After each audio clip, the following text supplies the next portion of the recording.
Hadirin al-mukarram, poro Dewan Guru, utamanya Bapak Kepala Madrasah Sanawiyah Negeri 4 atau yang mewakili para wakil-wakilnya, Dewan Guru yang sangat saya banggakan karena semuanya adalah teman-teman kami, anak-anakku sekalian, siswa yang dibanggakan dan akan menjadi penerus-penerus yang sukses. Kesempatan pagi setengah siang yang berbahagia ini tiada kalam pantas kita ucapkan selain ucapan syukur alhamdulillah kehadiran Allah Subhanahu wa taala. Di mana pada kesempatan ini kita bisa hadir dalam rangka Iqra Maulidir Rasul. Satu peringatan yang amat agung dan harus terus diperkenalkan pada generasi-generasi sekarang dan generasi yang akan datang. Alhamdulillah pagi ini ceria tiada arah yang menentang. Salawat wassalamu mudah-mudahan tetap terhaturkan kehadiran baginda Agung Muhammad sallallahu alaihi wasallam, seorang sosok pimpinan yang dilahirkan dalam keadaan yatim, berprofesi sebagai pengembala kambing, bahkan bisnis sebagai pedagang kain, tapi mampu menjadi tokoh utama dan pertama yang kelak kita harapkan sahabatnya kelak di yaumil qiyamah.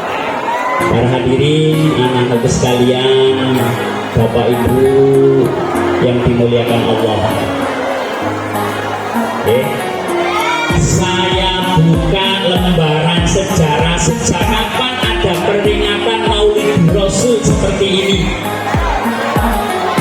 Di zaman Rasulullah tidak ada, zaman sahabat tidak ada. Setelah umat Islam sudah jauh ditinggalkan baginda Rasul, maka kemudian risalah-risalah nafas perjuangan umat Islam semakin jauh, maka itu dibutuhkan kembali diungkap, diperkenalkan sirah nabawi, diperkenalkan perjalanan hidup baginda Rasul, perjuangan baginda Rasul. Maka saat Raja Al-Mudofar Abu Sa'id Al-Bukuri bin Zainuddin Ali Al-Fatakin sekitar tahun 600 Hijriah mengadakan perayaan Maulid Rasul sehingga ini dirayakan atas nama negara. Maka ada beribu domba yang harus disembelih, berapa ratus sapi dan ayam yang disembelih hanya untuk peringatan ulang tahun kelahiran baginda Rasul Muhammad SAW. Dipicu oleh satu perang salib saat itu, perang salib pertama umat Islam kalah, perang salib kedua umat Islam kalah. Begitu ada tanda-tanda akan berlangsung perang salib ketiga, maka ini untuk memompa semangat ini seperti apa? Maka dicarikan momen 12 Rabiul Maulid Rasul ini diperingati besar-besaran. Apa barokahnya saat itu? Ternyata barokahnya Maulid Rasul, semangat umat Islam membuka, semangat umat Islam luar biasa. Perang salib ketiga dimenangkan umat Islam, menang yang sangat terhormat. Barangkali saya dipilih sedikit. Panglima perangnya namanya Salahuddin Al-Ayyubi. Begitu masuk selat di laut yang sempit, perahu-perahu yang sudah ditumpangi pasukan muslim turun, Salahuddin Al-Ayyubi membakar kapal-kapal yang ditumpangi umat Islam dan berpidato, para langsar muslimin, hari ini kita nawaitu untuk jihad fisabilillah, maka maju perang adalah jaminannya mati syahid.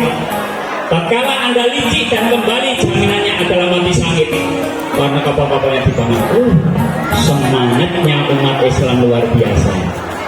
Apa yang terjadi?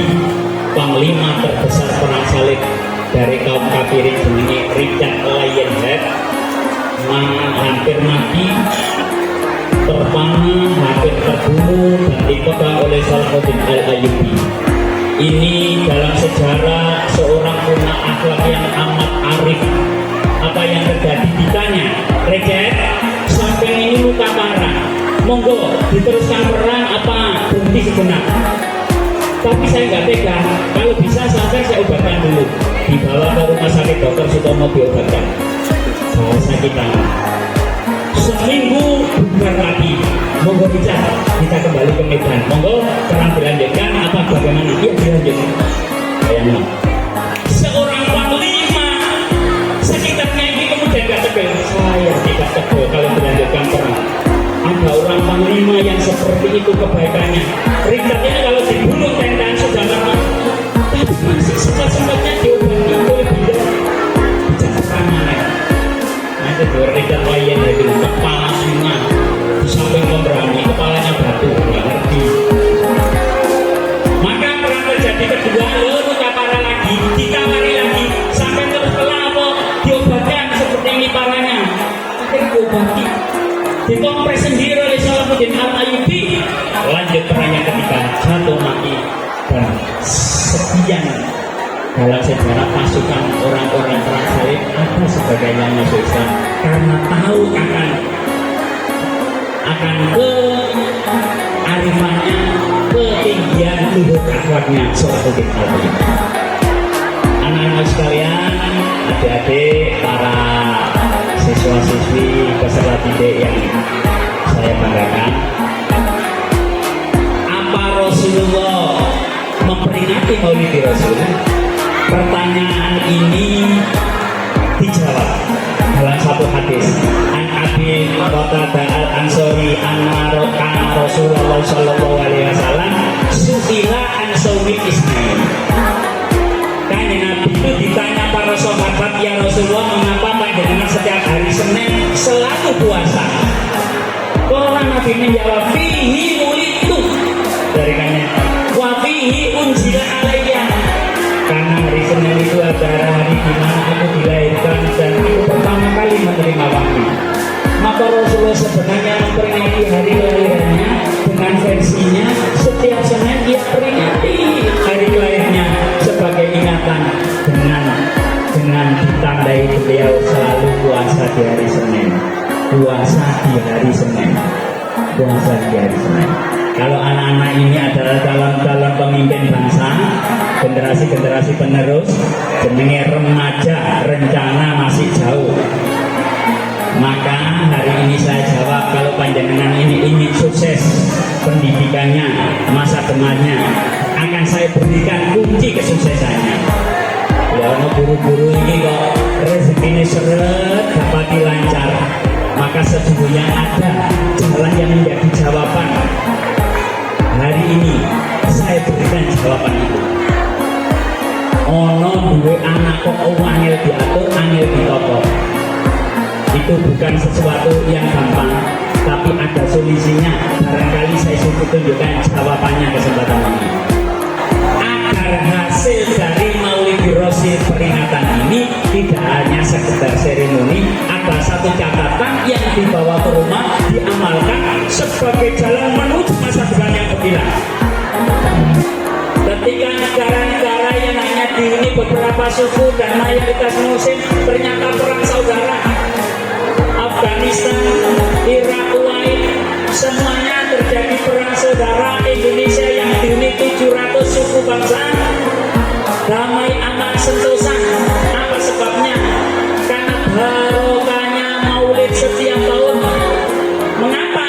Karena ketika sholawat itu dibacakan, maka di situ pada hakikatnya hati seorang hamba ini diberikan keteduhan. Hati seorang hamba ini diberikan keayuman. Maka ungkapan kegembiraan kita sudah dinyatakan dalam peringatan Maulid Rasul ini. Dan endingnya, titik akhirnya, menumbuhkan rasa kita mahabbah kepada beliau, cinta kita kepada baginda Rasul. Moga-moga sehat menika diparingi sehat jasmani, semuanya sehat rohani. Sing penting mana penting ini sehat ekonomi. Lek ono wong istiqomah maca sholawat sak dina kok sampai 100 kali. Oh, Allahu lahu jaminannya baginda Rasul. qadallahu lahu, Allah akan mendatangkan kepadanya ni'ata hajat, 100 hajatnya, keinginannya akan disiapkan Allah, kata baginda Rasul, sebagai balasan istiqomahnya membaca sholawat. 70 hajat disimpan oleh Allah, diberikan di hari kiamat, di akhirat. Watalafina minha lidunya, ada 30 yang langsung dikontan Allah. Kepengen pinter dan versi arek-arek, gelek jodoh sing soleh, sing sugih, sing derajat, sing ganteng. Kali ini sebagian jawaban akan Allah berikan 30 hajatnya di dunia, maka istiqomahnya adalah baca sholawat. Sampean kepingin lunga haji, kepingin umroh, jawaban yang paling pas istiqomah baca sholawat. Sholawatnya kan lek iki bagian ijazah bisa panjang amalkan, cukup tawasul sanate. Jadi moce sholawat umumnya sallallahu ala Muhammad diganti sallallahu alaika ya Muhammad. Kalau tambahnya ya alaika ya Muhammad. Jenis sholawat yang berdekat pada baginda Rasul, seakan-akan kita berhadapan dengan baginda Rasul langsung. Makanya sallallahu alaika ya Muhammad bareng sallallahu alaika ya Muhammad bareng.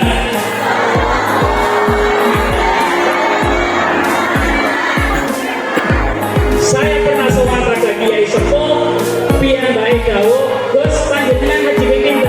Kita sih ping setunggal ya. Oke. Iki itu omah, nang kamu dinan iku ngecek nanti.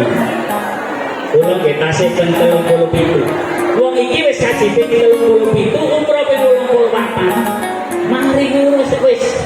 Iki tak jaluk ijazahe opo sing dilakoni sampai iso istiqomah berulang-ulang melaksanakan ibadah haji umroh niku. Ternyata jalannya ya bodoh. Sampai istiqomah maca sholawat, istiqomah maca sholawat. Hadirin yang dimuliakan Allah. Andi ono wong istiqomah maca sholawat, istiqomah maca sholawat. Pada saat menjelang kematiannya tak akan mati sebelum baginda Rasul datang untuk menemuimu. Itu hak dalam hati. Tidak seorang pun ketika istiqomah membaca sholawat kecuali kelak di saat menjelang kematiannya pasti dihadiri oleh baginda Rasul. Hadirnya untuk menyelamatkan sehingga dia dimudahkan membaca kalimat akhir la ilaha illallah yang akhirnya husnul khotimah. Jaminannya baginda Rasul. Sampai iling-iling jaminannya orang ahli baca sholawat husnul khotimah karena tak akan bisa mati sebelum baginda Rasul hadir.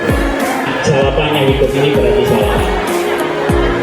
Suatu saat ketika saya bangun pondok takfir, mulai asrama putri sudah tidak muat harus bangun. Sementara saya tidak ingin punya santri putra dulu biar konsen yang putri. Ternyata tidak bisa dibendung, orang-orang berdatangan menitipkan yang putra, maka harus bangun asrama putra. Dan itu yang menyebabkan saya harus hutang, tapi alhamdulillah sing hutang ini wali santri duit halangan. Makanya utangnya berjuta-juta karena dia juga siap untuk menghandle supaya ada tempat untuk santri hutang. Bapak seorang kiai langsung dikeneng no. Terus ini kiai dikai lembaran ini. Ternyata lembaran itu adalah sholawat. Dijajano iki Gus, lek kepengin sampean utange beres-beres, padahal kula mboten crita lek ada utang Bang, pondok boten. Tapi Allah yang menggerakkan hatinya. Iki lewat utang piro wae pasti beres dengan sholawat iki. Istiqomah. Pertama gereja sampai bawah sedikit. Cukup nanti akan beres utang-utang. Insya Allah kita lanjut dengan beres itu. Beres utang-utang itu. Ternyata ada orang Bandung datang nyalon kepala desa.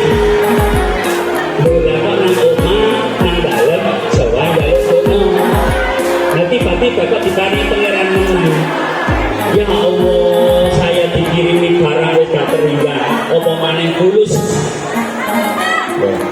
Dalane Allah.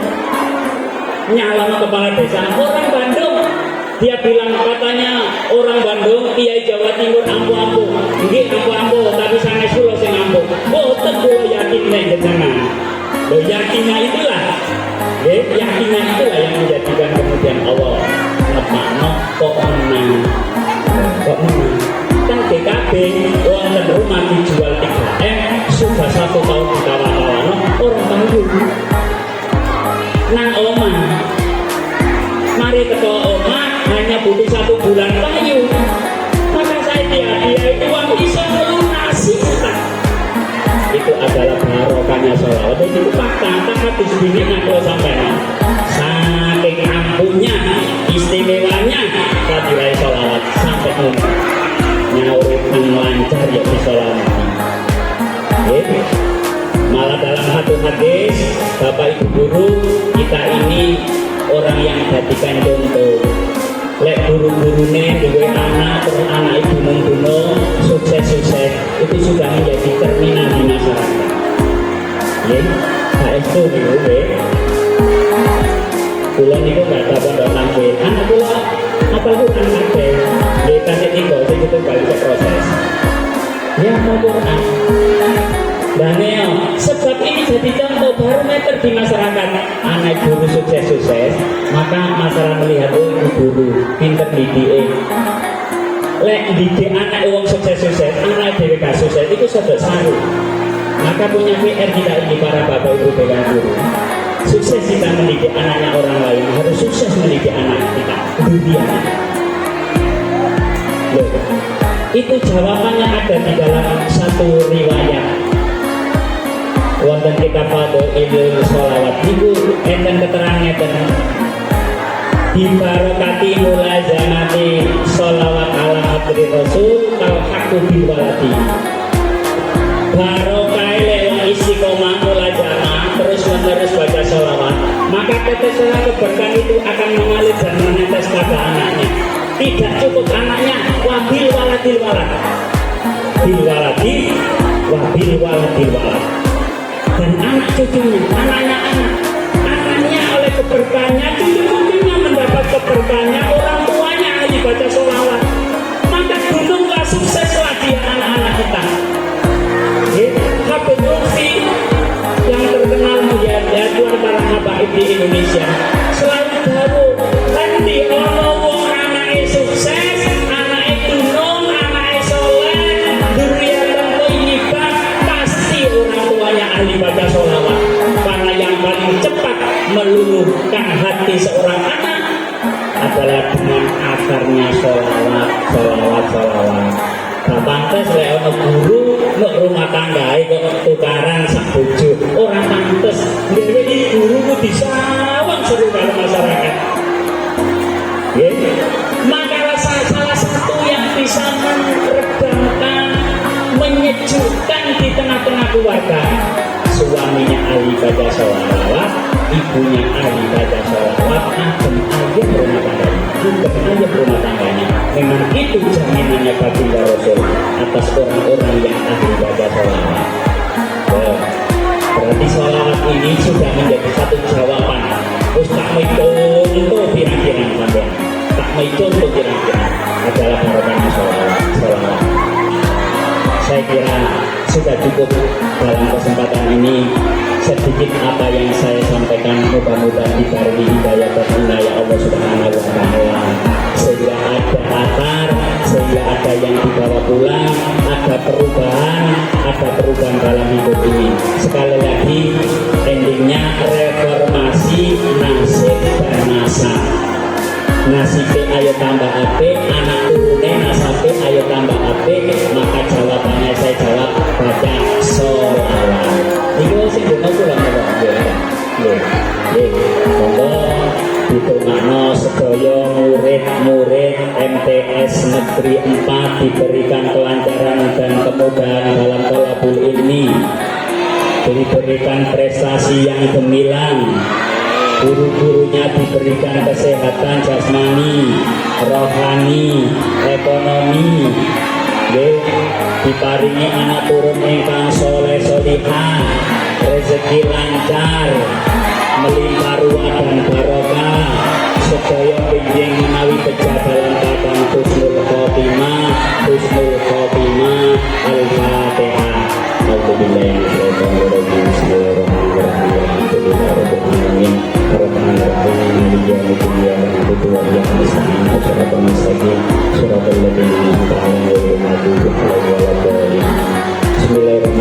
Allahumma sholli ala sayyidina Muhammad walhamdulillahirabbil alamin.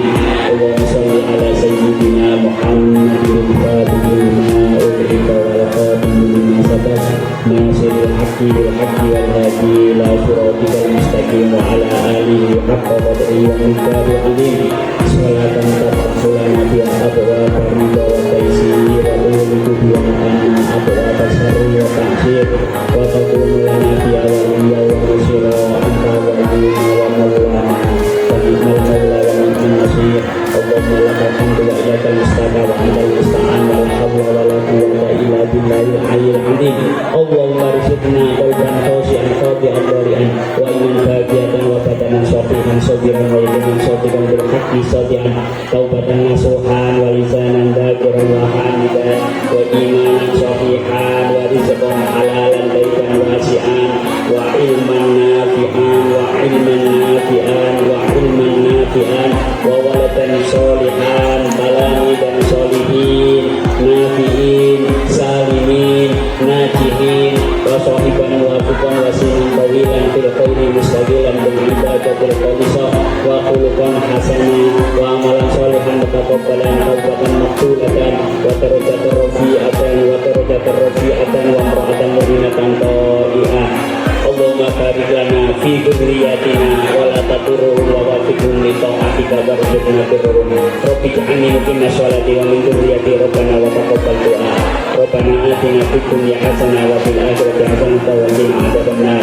Subhana rabbika rabbil izzati amma yasifun wa salamun alal mursalin walhamdulillahi rabbil alamin. Sirrul Fatihah.